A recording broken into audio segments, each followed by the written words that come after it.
The Shark Deck. I'm Johnny Mac with your daily comedy news. I am all kinds of comedy snobby this week. If you've been listening, you've heard it. You're going to hear it more again today. I'll start with late night jokes, bunch of good ones, and then some bad. Let's just use the word bad. Why are you pulling your punches, Johnny Mac? They're bad. Let's start with the good. Jimmy Kimmel was having fun with Biden and the classified documents, and he joked, America is one episode of Storage Wars away from finding out who killed JFK. Staffers for Joe Biden are now searching everywhere he could have possibly left documents. His knapsack, his pill organizer, under the arch at the 1904 World's Fair. I love the Biden old jokes because they're harmless, but they're hilarious. Kimmel again. They could be in a birthday card he sent to his grandkids next to a crisp $2 bill. No one knows. And, of course, at any time, documents are mishandled, top secret documents, it needs to be taken seriously. That's something Republicans, Democrats believe, although Republicans have only believed it since Monday. Now the bad jokes, and these are terrible. The Topic, the FAA outage the other day, Jimmy Fallon. Yeah, 0 flights took off, but somehow everyone's luggage still ended up in Pittsburgh. Yeah. Kimmel, this one's a little better. The system went down, resulting in an awful morning for travelers and a great morning for Southwest Airlines. They were like, wasn't our fault this time. All right. Colbert, well, this is what happens when you run your entire aviation system off a Boingo hotspot. Colbert does a lot of weird jokes like that, I don't know. Again, I'm sure he tells them better than I do. I just don't feel like they land. Fallon with this hacky one. Yeah, no one could fix the computer glitch. One guy at the FAA said, I don't know, maybe unplug it and plug it back in. But Jimmy Fallon saved himself. This last one is good. Meanwhile, the outage happened while some planes were in the air. If there's one thing you don't want to hear from your pilot, it's, attention passengers, do yourselves a favor and stay off Twitter for a little bit.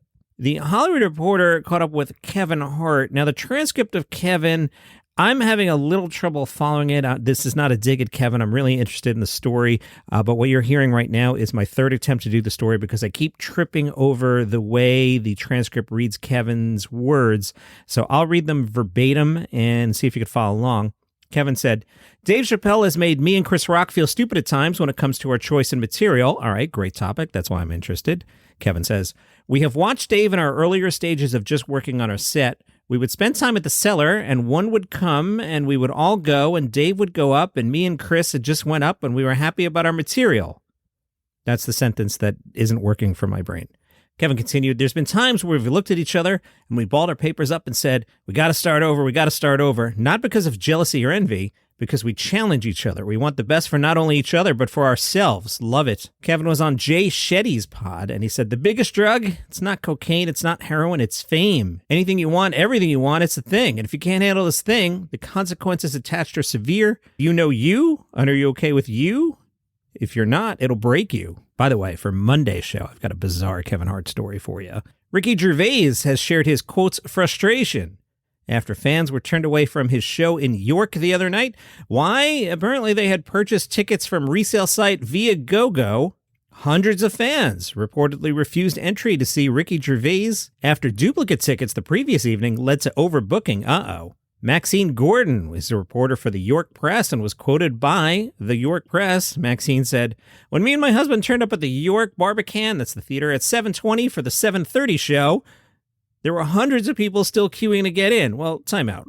Get there a little earlier, man. What are you doing? There were still hundreds of people queuing to get in, as well as a very long queue for the box office. Again, unusual. I thought the delay was because they were being extra thorough checking bags, but as we got nearer the entrance, the bouncers and ticketing staff were shouting that they were only accepting Ticketmaster tickets and not Viagogo, which are the tickets from a resale site. Lots of people were asked to leave. As my ticket was checked, I asked, what's going on? I was told the night before, lots of people had turned up with Viagogo tickets, but duplicates, all for the same seats, so they weren't accepting any last night. Ricky Gervais, who said that particular gig was his favorite of the tour, told angry fans he didn't know anything about it until after the show. He said, I've sent all this to the promoter at Live Nation. He's looking into it. I have no idea why this happened tonight. Apparently in the past, comedians Stuart Lee and Tim Minchin have previously denounced Viagogo for artificially inflating ticket prices and ripping off fans. In 2021, Tim reportedly called them cheating scumbags. Speaking of Ricky Gervais, Newsweek took a look at Gerard Carmichael versus Ricky Gervais. Fans debate who was better Globes host. They went on social media to see what people were tweeting. One tweeter said, Gerard Carmichael is a boring host. So much dry and stupid jokes. He's trying so much to be a Ricky Gervais. Horrible Golden Globe host ever.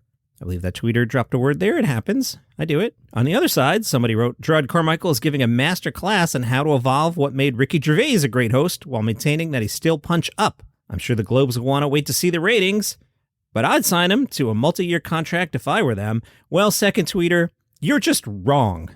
Gerard Carmichael was terrible, and as for those ratings and that multi-year deal you just handed out, whew. How about this headline from the New York Post? Woke Golden Globes tanked. Ratings hit historic low in 2023. I'm just going to keep moving. I don't know why the Post had to throw woke in there. I'm here for the ratings.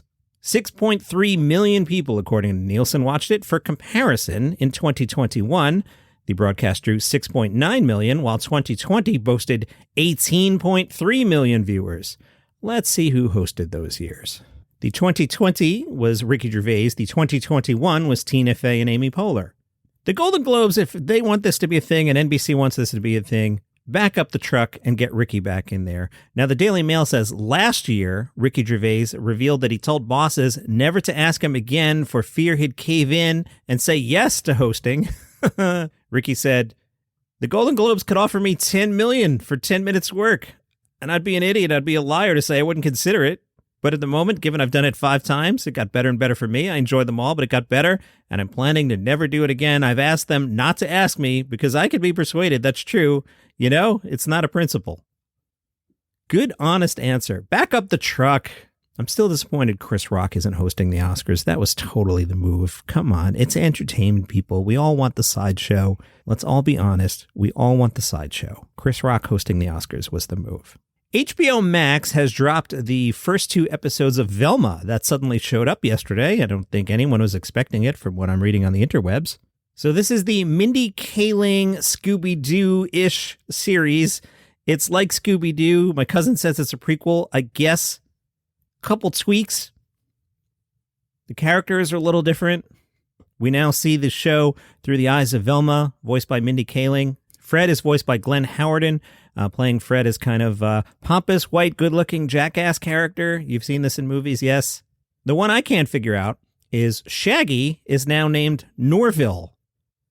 That's like one of those things from the 70s when you'd watch cartoons and you'd be like, wait, why is Muttley now Mumbly? Like that kind of thing? Like, why is Shaggy now Norville? Why can't he be Shaggy? Shaggy also has a completely different personality from the trailer that I watched, and he doesn't do all the zoink stuff. Now you're like, is there a Scooby-Doo? Nope. No dog at all. Pretty good cast. We mentioned Mindy Kaling and Glenn Howerton. Also, Sam Richardson plays Norville, who's not Shaggy for some reason. Constance Wu is Daphne. Other cast, Jane Lynch, Wanda Sykes, Russell Peters, Melissa Fumero, Stephen Root, Fortune Feimster, Nicole Byer, and Weird Al Yankovic. Are you psyched for the Snow Jam Comedy Festival? We're just a week out, January 19th through the 21st. Snow Jam back in Sioux Falls, South Dakota for its 8th year. Its mission, celebrate comedy and snow while enriching the community by supporting nonprofit organizations in South Dakota. This year's headliners include Jackie Cation and Miss Shannon from Nickelodeon's Nick Mom's Night Out. The festival will also feature a live Dork Forest podcast recording with Jackie and a special guest. This year, the charity partners are the Compass Center, whose mission is navigating the journey to healing for all affected by sexual, relational, and family trauma. And also the Transformation Project, whose mission is to support and empower transgender individuals and their families while educating communities in South Dakota and the surrounding region about gender identity and expression. Nathan Holtz, he's president of the board. He said the festival, it started as a joke. Let's bring people to the best place on earth at the worst time. The joke was on me. It's the best thing I've ever been part of. Check out the schedule. Get some tickets, man. Snowjamcomedyfest.com, SNOJAM comedyfest.com, snowjamcomedyfest.com. You got a week, January 19th, the 21st. Get out there. I'll be talking about it all next week. This next story comes to us from Gazette.com, and there was a good headline. Second cleanest comedian in the state to headline Colorado Springs Comedy Club. And I'm like, I love that second cleanest comedian thing because that gets me curious. Okay, who's the most clean comedian? You got me. And I read the article, and then I didn't react well to it because it's like generic comedian interview. We're promoting a Mark Masters comedy show. I've never met Mark. I have nothing against Mark, but Now I'm in comedy snob territory. What's the show like, Mark Masters? The answer: in those travels, I run into a lot of funny situations and comedic things happen. That's like every middle tier comedian's interview ever. Everything from arcane household items to funny family stories to personal stuff about me and my family will make up a Mark Masters comedy show. All right, I can let that go. But another thing you'll see in all these releases for like touring comics in middle America, everybody is always attaching their vague credits. You know, appeared on Sirius Radio, meaning Johnny Mac played your record 14 years ago once. Or my favorite is the worked with. Masters, a headliner on the Pro Comedy Tour, has worked with comedians from HBO, Comedy Central, and Netflix. So have I. And I'm sitting here in the basement. I'm not a stand-up, but I have worked with Jeff Foxworthy, Ron White, Jamie Foxx, Jerry Seinfeld, Jim Gaffigan, Bill Engvall, Larry the Cable Guy. I've worked with them all. I'm practically the fifth blue collar. No. But here's what really set me off. The part of the article where you kiss up to the town and the club.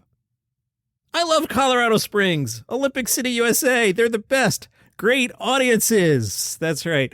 Hey, welcome to the stage, Johnny Mac. Hey, thanks. Let's give it up for the guy who introduced me. Yay, yay, yay. Hey, Colorado Springs. Give it up for yourselves. Yay. Great. I've just done 15 seconds of the worst stand-up you've ever heard. Now I'll go into my proctology bit. Yes, I'm still on my high horse of Andrew Santino. Yes, I went to the doctor, right? And he was like, take off your pants. I was like, whoa. No, I'm not doing that bit. Mark Masters says, I'm thrilled to be back at 3 East Comedy Club, which is a beautiful space. They get incredible acts, but it's really an honor to be a headliner. Mark Masters, if you're listening, I didn't come to beat up on you at all. It's just, I've seen this article. It's like comedian Mad Libs, and I could just plug in. I've actually seen this particular person who I'm friends or friendly with, Jim Norton. I've seen him be like, yeah, hey, I'm playing the Chuckle Hut in Springfield. Chuckle Hut's a great place. It's a great stage. Springfield's always great crowds. Everybody does that. Why? Speaking of Andrew Santino, WhiskeyRiff.com, say it with me, your home for comedy news. They report comedian Andrew Santino, you know, the guy who does a rectal exam bit 9 minutes into his hour on Netflix, that guy. Comedian Andrew Santino recalls Patrick Mahomes drinking the venue out of Coors Light. Apparently Santino was on Pardon My Take this week and said of Patrick Mahomes, he came for the first show and he was like, man, so effing fun. And then he goes, all right, well then, what do you want us to do now? And I, Andrew Santino, was like, I'll see you. I'm going to go do the second show. You guys go have fun and I'll see you whenever. And he's like, no, I think we're going to stay for the second show. I, Andrew Santino, was like, oh, okay. I thought for sure he'd dip in, but he was like, no, I want to stay. And the server comes up to me and she's like, that's your party, right? And I was like, yeah, whatever. I'll take care of the bill, whatever it is. She's like, no, we're comping everything anyway. I just want to let you know that we have someone that's going to go get more Coors Light because Mr. Mahomes has finished all the Coors Light. According to Santino, I'm not kidding when I say this, maybe 13 the first show and maybe 10 the second show, and then we went out. I have no knowledge at all about Patrick Mahomes drinking 23 Coors Lights. In fact, I'm going to say it's possible that it's not true at all, and this is just a comedian having some fun. I imagine Patrick at home studying the playbook for the playoffs. Let's stop off at Gossip Corner. Emily Ratajkowski, she was on her podcast and was talking about people she's dated in the past. You may recall she recently dated Pete Davidson. She didn't say who she was speaking about, but she said, they're like, you know, you're special. You've done it. But then they get slowly emasculated and they don't know what to do with those feelings and they resent you. And they start to tear you down. I'm not sure she said it quite like that, but I liked my dramatic read. A source says that although Ratajkowski didn't mention Pete Davidson by name, there's no doubt who she was referring to. The source says Emily didn't appreciate being tossed aside, and she's not one to remain silent about how she feels. Expect her to have more to say about this in the future. Oh, please do, because I enjoy doing Gossip Corner. Pete Davidson's mom, Amy Waters Davidson, has been hoping her son would settle down with, quote, a nice girl. A source said, Mom would like to see him settle down and find a nice girl who's marriage material, not some fame-hugging celebrity. Again, I'm not sure Amy Waters Davidson said it exactly that way. That's my dramatic recreation. That's your comedy news for today. Follow the show for free on Apple Podcasts, Spotify, YouTube, wherever you get your shows. See you tomorrow. Did you hear about the border collie who recycles trash when he's out on his walks? Or how about the bear that stole someone's Chick-fil-A, but good news, left the salad behind? Hi, I'm Johnny Mac, host of 5 Good News Stories. Don't worry, I have stories about humans too, like there's a woman who makes a living because she looks like Jim Carrey. It's my podcast. It's 5 good news stories. 5 good news stories. The number 5 good news stories twice a week. 5 good news stories. Oh, and Shamrock Shakes are back too. Good news. 5 good news stories wherever you get your shows.